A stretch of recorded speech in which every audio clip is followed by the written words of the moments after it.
Hey everyone, welcome back to Fate Stay Night Remastered with JerganJaze. Sorry about, well, in my head, this is coming out late. It's still coming out on a daily schedule. I just prefer if I can get them out at the same time every day. So I've been aiming for like 12:30. Maybe some of y'all noticed, maybe some of y'all didn't. I know at the end of the day, it really doesn't matter that much what exact time it comes out. I just like having it at the same time, but I had some other stuff. Well, I definitely could have done this earlier, but I got caught up in a couple of other things throughout the day, and now we're just now getting around to this, so this will be coming out probably like 6, 7 o'clock. I'm editing it right after I finish recording it. Again, this is all stuff you don't need to know. It's just nice little rambling bits with me. I don't know if you care for this or not, or whatever you feel about this. Anyway, we were just offered to sit on Saber's lap because Shirou was about to collapse. Shirou is a fool, and he declined, and now we're gonna see how he recuperates from here. Think calming thoughts, Shirou. Now I just have to keep taking deep breaths and try not to think about Saber being right next to me. Her lap, tempting me to lay on it. How dare she offer? Oh, it's the heavens! It took a night for the fire to die down. Is the flashback necessary right now? The searing, roaring red wall eventually disappeared.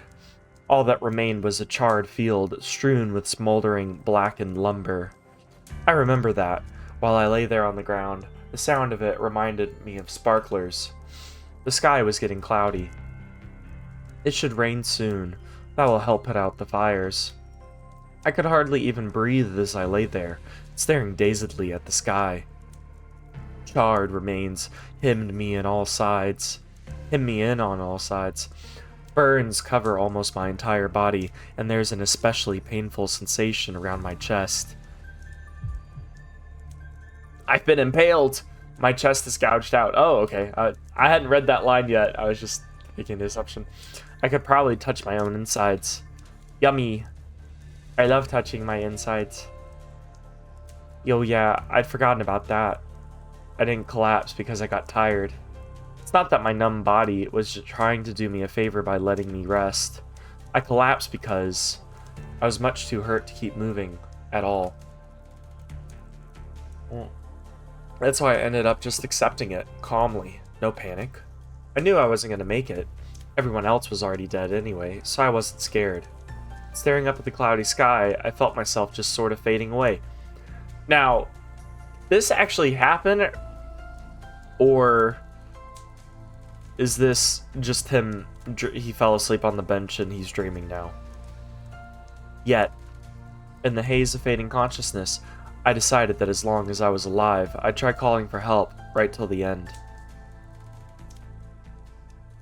Huh? Wait, something's off. I shouldn't be remembering this pain in my chest. ... I jerked myself upright and tugged my shirt open to check myself over. Okay, so it was just a dream. Yeah, I figured as much. There's no wound. There's no scar on my chest. The respiratory distress that burn caused did almost kill me, but I didn't take some massive chest wound. If something like that had happened, even Kyutsugu wouldn't have been able to help me.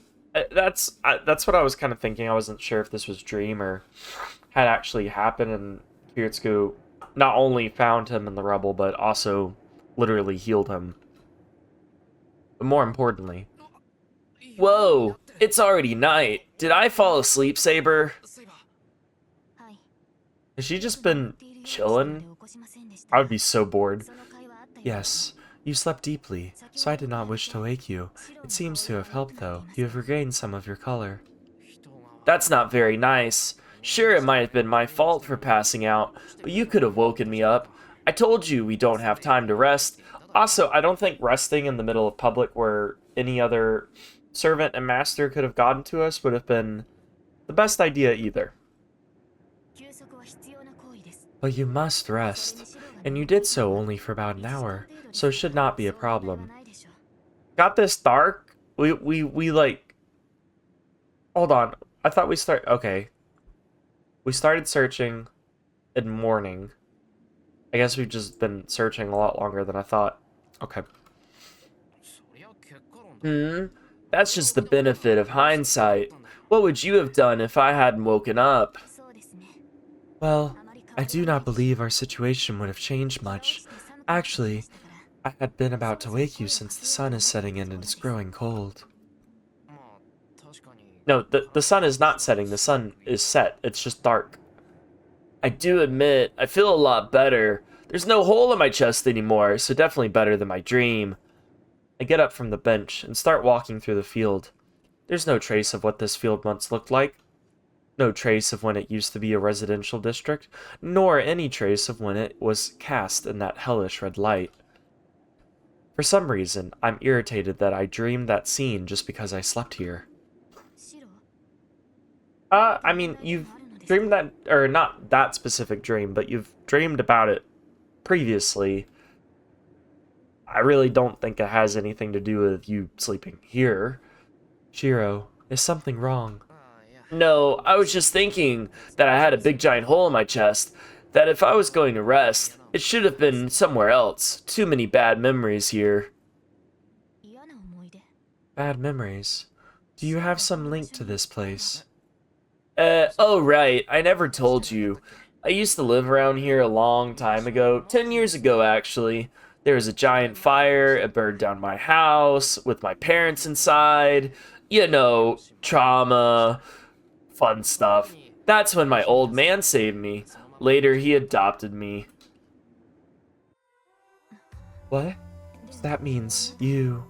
Oh yeah, she would know what caused that fire since she was a part of the Holy Grail War. Yeah, I'm not Kiritsuku's biological child, and I guess I am not without ties to the Holy Grail War either. I heard that this place was the final battleground during the last war. Uh,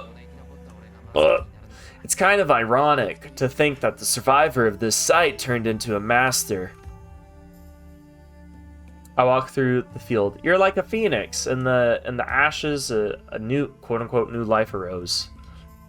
It's been 10 years, but it still seems like the ground hasn't recovered enough for even grass to grow. Brother, this whole bottom here is covered with grass. I don't know what you're talking. I mean, sure, there's patches here and there, but like, I am staring at nothing but grass in this background and trees. I mean, a lot of dead trees, but it's winter. Maybe all the resentment of the people who died here seeped into the land itself.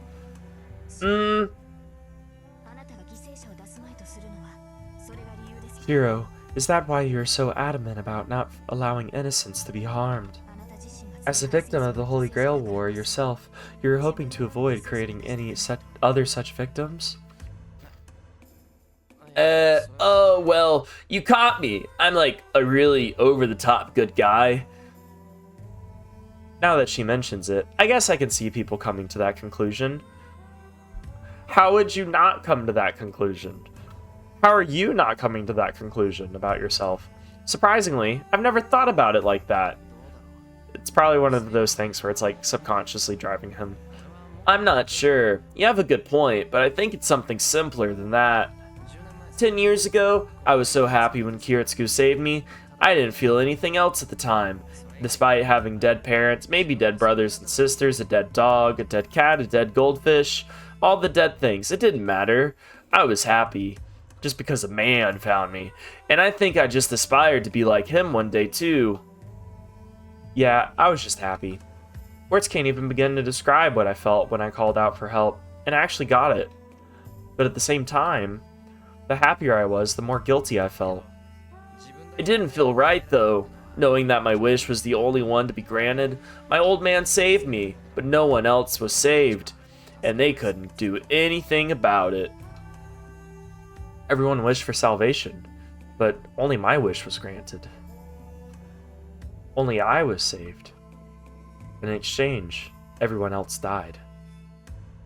I doubt it would have been a thing of, if you hadn't been saved, everybody else would have been saved. I think it just would have been a different individual than a whole group of people. And that's why I have to take responsibility. But I can't take back something that's already happened. If I want to do something for the people who died, I should focus on preventing what's to come. I will not allow another catastrophe like the one 10 years ago. If something like that ever happened again, I'd never be able to face the people who got sacrificed that time. At least, that's how I see it. More importantly, we need to get back to looking for Shinji. The manhunt must continue. I feel better now, and we need to hurry up and check the buildings we haven't gotten to yet. Besides, there should be fewer people around at night. If Shinji wants to attack us, this will be the time. So if our plan is to be bait to lure him out, it's time to get to it. Good night. That was a sentence. Let's go, Saber. Let's get back to the office district. ... Saber, what's wrong? Did you forget something? Did I just happen to spill out a bunch of trauma of mine towards you? Do you feel empathy, perhaps? No, I was just recalling what happened this morning. I suggested you focus on healing your wounds before going out looking for Rider's Master, but you told me our priorities were mixed up. You mentioned the same thing yesterday. I have believed this for some time, but now I am certain. You do not value your own life. Hey! No, I'm joking. I do value my life, but yeah. Yeah. Your own life, you're willing to just trade it for just about anything. Well, not anything. Like specific things. It's not like you're trading it for drugs or something like that, but you're wanting to trade your life for the safety and well-being of others. I get that. It's like he just stares at me and lays it out like it's a sin or something. I mean, it's not a sin. Is it a great way to think about yourself? No, not really. You put others ahead of yourself. Admirably though it may be, you will one day regret doing so. You should value yourself more, Shirou. Saber cuts past me. Let us go. Being here is clearly not good for you. Saber heads toward the office district. I try to call out to her, but I can't stop her.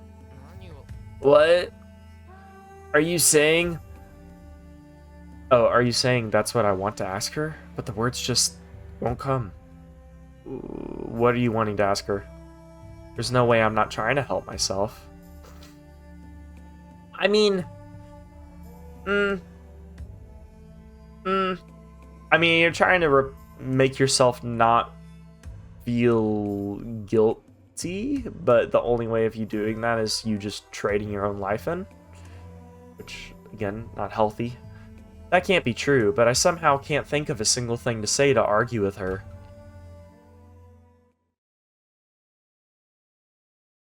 We make our way through the town after dark.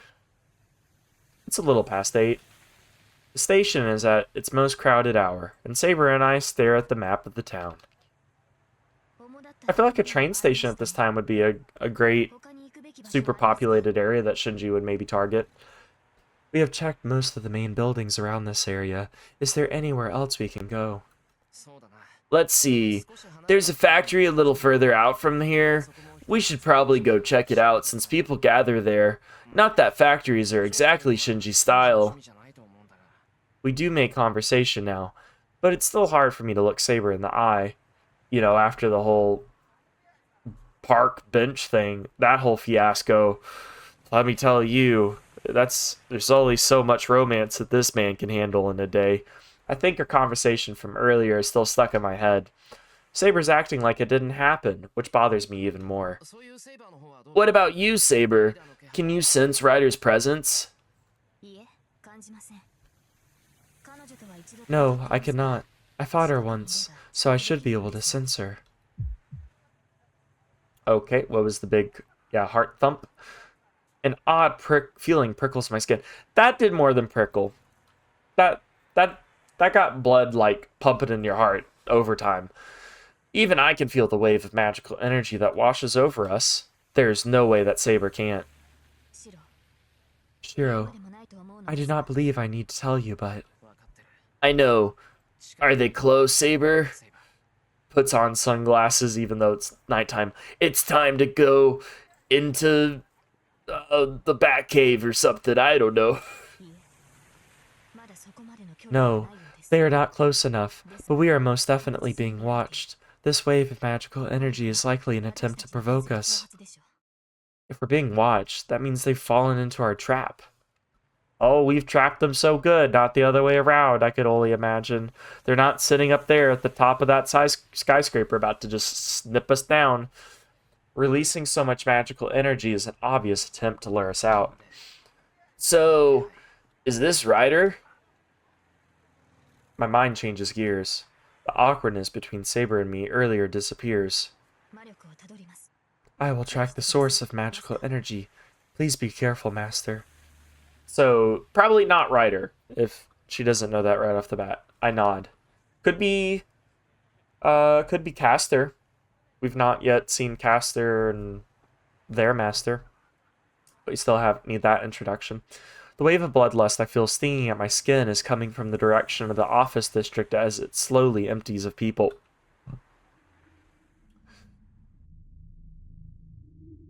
Today of all days, maybe there'll be nobody working overtime. Most of the lights in the windows of the building, seen as the heart of Shinto, are dark. There aren't many people on the sidewalks, and we have a pretty clear view of the building. I don't see anyone suspicious. If Shinji's anywhere, he'll be up ahead. Maybe in the park we just left. I feel the bloodlust growing more intense. I must kill Shinji. Shinji? Shinji.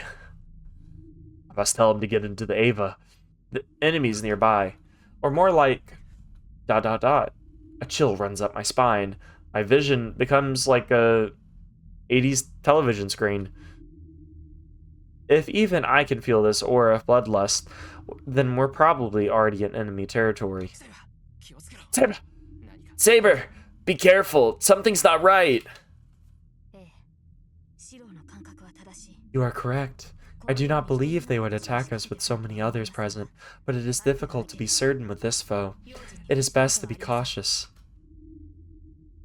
We both nod in silent agreement and make our way toward the park.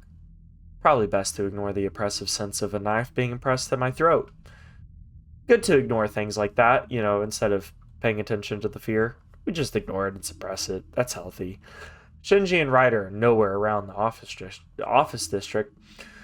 If they're going to attack, it's probably going to be somewhere in the park, where there wouldn't be anyone else around. Shirou. Saber? I turn towards Saber. She rushes towards me like a bolt of lightning. Okay, hoodoo block and blocks a blow, aims straight at my head. Gah! Who is it? I look up. A massive building towers overhead. Did I call it? Is it Caster, the sniper? Fleeing to the side of the building like some kind of spider. Is Ryder. Oh. Or not. What? It's Spider Ryder. Her hair is long enough to cover her entire body, her limbs supple and white. Just like Spider-Man. The masked woman is indeed our enemy. Ryder. She licks her lips as she stares down at me. I want to taste the U-ball. That's not going to be her new voice. The hairs on the back of my neck stand on end. There's no mistaking it. She came spiraling down from the top of the building, aiming to take my head and sneak attack from our blind spot. Saber lands on the ground. In the time it took for her to rush in to block Ryder's attack, Saber summoned her armor. Saber! She's... Spider-Man! Spider-Woman, I guess, technically. We'll go after her. Please stay here, Shirou. Go after her? How? She can just, what's it called? Swing away. There we go. She'll just swing away. Saber kicks off from the ground. She disappears in the sky with a glint of silvery armor. What? Ryder clinging to the side of the building like, that is absurd. Oh my gosh, absurd enough, but Saber leaping skyward in pursuit of her is just outright ridiculous. No, they're servants. Normal logic doesn't apply here. Like Ryder, Saber moves along the side of the building, striking at her with dizzying speed. Saber is also clinging to the building. Can I please get a visual instead of just looking at the same boring office building here? The two shadows clash and cross against each other. Make your artist really work for it. I say as an artist myself. The sight of the two of them fighting overhead, darting along the building as they climb into the air, is like watching two fighter jets. All the while wait here, I need to... I feel like if we follow Saber, we're more likely to find Shinji and take him out than if we just stick tight. I trust Saber to protect us. ... I can't just watch and do nothing. The uneven footing prevents Saber from gaining ground on Ryder. The two clash in the air, rushing up to the rooftop. Oh, the rooftop! Also, I can't tell you how, like, it's so unexpected whenever you get a choice in this game. I mean, like, obviously they do happen, but it is not the majority of the time that you're offered a choice, so it's always, like, thrilling in a way just to be offered sometimes even just a simple choice. Oh, the rooftop! If Ryder came flying down from the top of the building, chances are Shinji is there. Yep. We have two possible ways to win our fight against Ryder. Either we defeat her directly, or we defeat her master. But whichever it is, it has to be before she deploys her noble phantasm. I mean, it doesn't have to be. While Saber's fighting Ryder, there's only one thing I should be doing. That's right, going after Shinji. That's kind of what I was hoping you do. We climb into the top, the tippy top. An interlude. Oh, are we cutting to Saber's point of view? Like we've been doing with our interludes?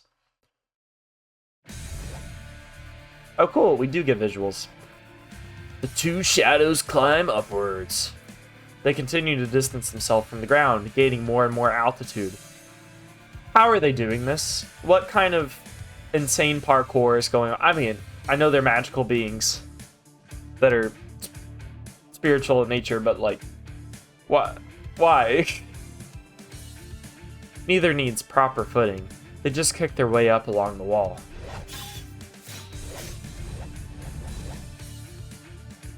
As it happens, they clash countless times, all before they ever reach the top. Were anyone watching from the ground, they probably think they were seeing a game of pinball, though I doubt they'd be able to follow the two with the naked eye. It's like a deadly circus act. The collisions are barely discernible, invisible to normal human beings. ... Saber has no desire to be part of the crazy circus act. Actually, no, people should still be able to see Saber regardless. And Ryder, because if she's making herself visible to Saber, everybody else would be able to see them. Maybe they're just tiny, and so people are just like looking off in the distance and just seeing occasionally like a couple sparks fly, but not paying too much mind to it. They're like, oh, fireflies. Saber had no desire to be part of blah, blah, blah, blah, blah. She may be a servant, but she can't fly through the sky. Yeah, so how is she? She might be able to run up along the building's wall, but that's it. So she's also Spider-Man. So what I'm learning today is that all servants are Spider-Man.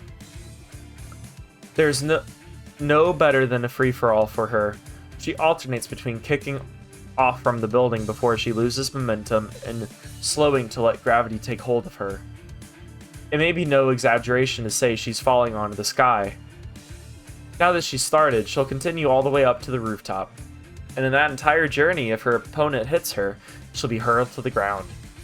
But, big but, it seems the laws of gravity do not apply to the enemy, to the opponent Saber has to defeat. That's what I'm saying. They're Spider-Woman.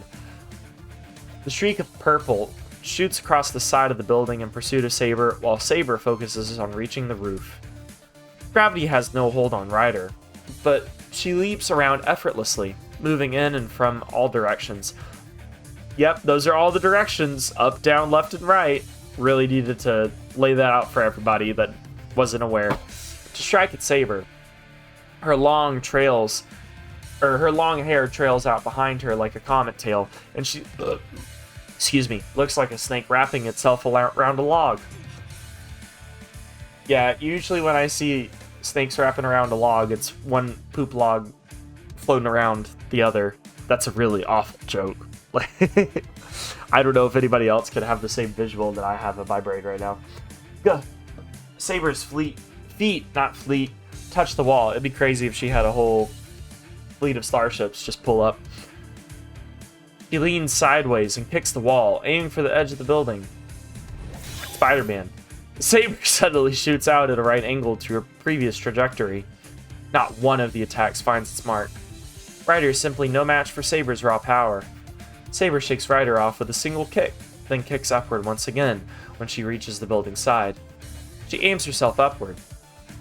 If Ryder is like a serpent, made no sense English much, coiling around the building, Saber is like a bursting spark. But it looks like Ryder might have predicted her moves. The distance between... Why yawn? The distance between them remains the same. Ryder continues along the side of the building, not letting Saber open any distance between them. She strikes every time Saber has to take a step. I love when Spider-Women get swords. Saber fends Ryder off with her blade and jumps to put some space between them. Though she's able to fend off Ryder's coiling pursuit, there's only so much she can do in the air. Where before there had been no contest in their combat ability, they are now more evenly matched. Neither has an attack that can bring this to a close. No, Ryder is withholding her own deadliest attack. Every time Saber leaps at Ryder, Ryder fends off her attack, but never counterattacks. Ryder is only keeping Saber at bay as she makes her way to the rooftop. I mean, that's when the real fight's gonna happen, I hope. Instead of this awkward back and forth as we walk up walls. I can't fly, but I can run up the side of a vertical building. Do you not intend to fight, Ryder? Saber curses at her cowardly enemy. To a knight like Saber, a fight like this is as good as an insult. Such a thing should involve both opponents giving their all in their clash. By that belief, Ryder's actions are disrespectful. Foo-foo. It appears you do not like height, Saber. Ryder's voice is cool. Cool, like she's got shades on. I mean, she does have like the whole Gojo mask thing going for her, or Kakashi. She's right. Saber is clearly not used to fighting the air. This is probably a first for her, actually. Knights are meant to fight on solid ground. How we're up in the air, still unknown to any of us. They're not supposed to cling to walls like her opponent. Yeah, we're doing it anyway. I don't know why we decided to go up. We could have, like, I don't know, thrown your sword. I don't have good ideas here. Your proud sword won't do you any good here. But do not worry. I will give you your rest soon. Ryder moves upward, her manner inviting. She set this whole thing up. ... Saber understands that, though. At the end of the circus, yes, Ryder's ideal positioning must be waiting up above. Ryder can't use her trump card so readily, which is why she's luring her prey to a place where there will be no interruptions, so they can settle this with their ultimate attack. As soon as she reaches the roof, she'll be in a difficult position. If Ryder's noble phantasm is exactly what Saber thinks it is, she won't have any defense against it. But there is no turning back now. We just can't ignore Ryder or her master. This isn't about defeating an enemy in the Holy Grail War. Saber must defeat Ryder here and now to protect her master. Protect his fragile, traumatic heart. I'm not hating. I'm just pointing out something a little bit more objective. Because she had no other choice. This whole situation must be absolutely dumbfounding for her. She's probably thought more than once about not wanting to push her master to do anything crazy. The two continue gaining altitude. Their rapid clashes ring out across the building as the battle approaches its final destination. The top. Wow, such an interesting interlude. Just clinging to the walls, slapping at each other, running up walls. Dang, why is it only gotta go up to the 40th floor? How would there be new... Okay, hold on. What new... Where is she? Writer. What? No Phantasm A+, Hero Info. Skill? Writing. The writing ability, yeah. Divine... What would have gotten updated? Other Bounded Field of Blood... Solves. Other... I don't think this is her Noble Phantasm. The Bounded Field is not the Noble Phantasm. That's not accurate. Why is that there? Okay. I don't know what new data got added. Alright. Dang! Why does it only go up to the 40th floor? I rush up the stairs while I complain. Maybe you should have just ran on the side of the building. That seemed normal. I rush up the stairs while I complain. I already said that. I managed to enter the building from the back, but the elevator doesn't go all the way to the roof. I have to run up the remaining 10 flights of stairs. It could be worse. I climb the stairs as fast as I can. I'm not sure how long it's been since Saber and I split up.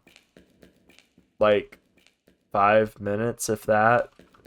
Oh, I didn't read that line. I'm not sure how long. Oh, wait, nope, I did. Probably less than 10 minutes, but that's too long. You never know how or when a battle will end. Even Saber's not perfect. She can make a mistake and get into trouble. So before that happens, if I can make Shinji use up his command spells, Ryder might stop fighting. I mean, she would have to. He would be relinquishing control. The harder I run, the more my still healing body aches. At least you're not Po from Kung Fu Panda. He would be like... I think he would just be like, alright, I guess I'm just down a servant at this point. Sprinting around the building, then up the stairs, has left me out of breath. But I don't slow down. No, I speed up. Something about this has me worried. I'm not sure why, but my chest hurts. It's not a physical pain. Something is warning me of danger ahead. We'll be finding out what that danger is in the next episode, so I'll see you guys then. Hope you enjoyed this one. Bye!